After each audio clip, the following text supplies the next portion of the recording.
السلام علیکم، میں ہوں عائشہ خان گلوبل ٹی وی کے ساتھ خبر شامل کرتے ہیں۔ ڈسٹرکٹ وہاڑی سے ڈسٹرکٹ بیورو چیف کی رپورٹ کے مطابق گورنمنٹ بوائز ہائی اسکول ٹھینگی میں ماسٹر چودھری اصغر علی شاہد کی ریٹائرمنٹ کی پروقار تقریب منعقد ہوئی، جس میں ماسٹر چودھری اصغر علی شاہد کی 35 سالہ خدمات کے سفر کو احسن طریقے سے سراہا گیا اور ماسٹر چودھری اصغر علی شاہد کو پھولوں کے ہار پہنائے گئے۔ اس موقع پر مہمان خصوصی امیدوار چیئرمین مرکز ٹھینگی حاجی راؤ کلیم خورشید، راؤ غلام جیلانی، سابق صدر پنجاب ٹیچر یونین تحصیل Vehari, Rao Muhammad Ashraf city filling station Afzal Joiya, Rao Shakeel Anjum, doctor Muhammad Moazzam Ghaffar Joiya,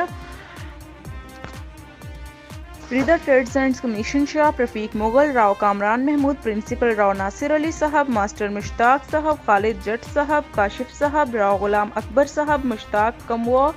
صاحب، یاسین جوئیہ صاحب، چودھری نعیم صاحب، مجید صاحب، اقبال چشتی صاحب، طاہر صاحب، عاقب جٹ صاحب، بشیر چاچک صاحب، سینئر ہیڈ ماسٹر اسلامیہ ہائی اسکول وہاڑی اختر حسین صاحب اور دیگر اساتذہ کرام معززین علاقہ نے شرکت کی اور چودھری اصغر علی شاہد صاحب بہت محنتی اور تجربہ کار استاد ہیں، انہوں نے بہت ایمانداری سے پڑھایا، اللہ پاک ان کو ہمیشہ خوش رکھے اور صحت اور تندرستی والی لمبی زندگی عطا فرمائے، آمین۔ اب تک کے لیے اتنا ہی، مزید نیوز اور اپڈیٹس کے لیے دیکھتے رہیے A1 گلوبل ٹی وی۔